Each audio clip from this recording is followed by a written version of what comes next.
The Biden administration revealed today that a pro-Ukrainian group was behind last year's attack on the Nord Stream pipelines, and that pro-Ukrainian group would be the Biden administration.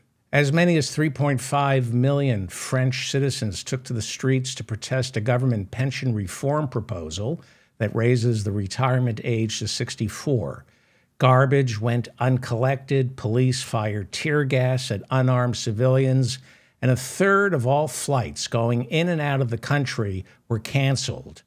That pretty much sounds like every day in New York City without the strikes. This is what democracy looks like, what's going on in France. You have 3.5 million protesters. Some of them were troublemakers. They set fire to garbage cans and broke windows, but not a single protester shot and killed. Why is that? No guns. Although things did get ugly when French President Emmanuel Macron had enough with protesters outside the presidential palace. So to shatter the angry mob's resolve, he ordered in his notorious Josephine Baker Brigade to let loose with a 4-minute dance sauvage. Yes, that is definitely the Josephine Baker Brigade letting loose with a 4-minute dance sauvage. Maryland Governor Larry Hogan announced that he would not seek the 2024 Republican nomination for president. Donald Trump is so disappointed because he already picked out a nickname, and that nickname was going to be Maryland Governor Larry Hogan. Wow, that is really vicious to call Maryland Governor Larry Hogan Maryland Governor Larry Hogan. That is very cruel. Well, CPAC met all last week in Washington, D.C. Embattled head of CPAC, Matt Schlapp.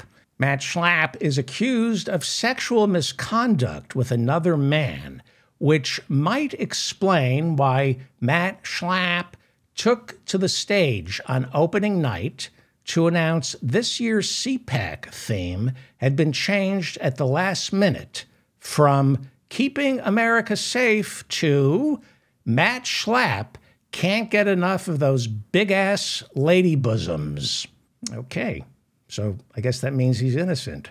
If he can't get enough of those big-ass lady bosoms, he didn't pound that man's junk. But according to the Washington Post, remember that male Herschel Walker staffer who is suing, claiming that Matt Schlapp, quote, pounded my junk, right? According to the Washington Post, that male staffer is not the only one to complain about Matt Schlapp's behavior in the workplace. Former CPAC employees complain, according to the Washington Post, that Schlapp created a hostile work environment that was sexist, homophobic, and racist. Shocking. Hard to believe that people who went to work for CPAC, an organization dedicated to promoting intolerance towards women, the LGBTQ community, and people of color, hard to believe that they would find themselves treated poorly just because they were a woman, a member of the LGBTQ community, or a person of color. What are the odds? What are the odds?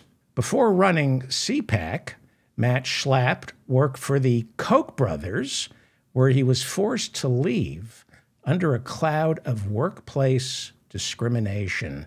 Do you realize how loathsome an individual you must be for the Koch brothers to find you repulsive?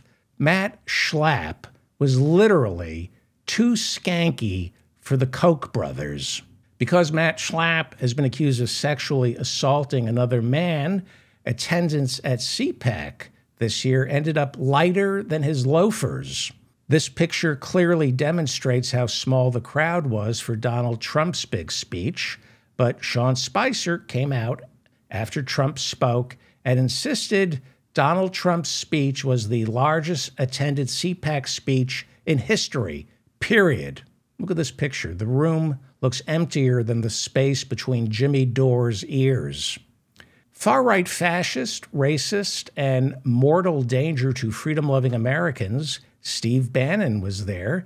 And as you can see, Steve Bannon is starting to look as ugly on the outside as he is on the inside. To refresh your memory, after receiving his pardon from Donald Trump, Bannon was found guilty of contempt of Congress and is awaiting sentencing.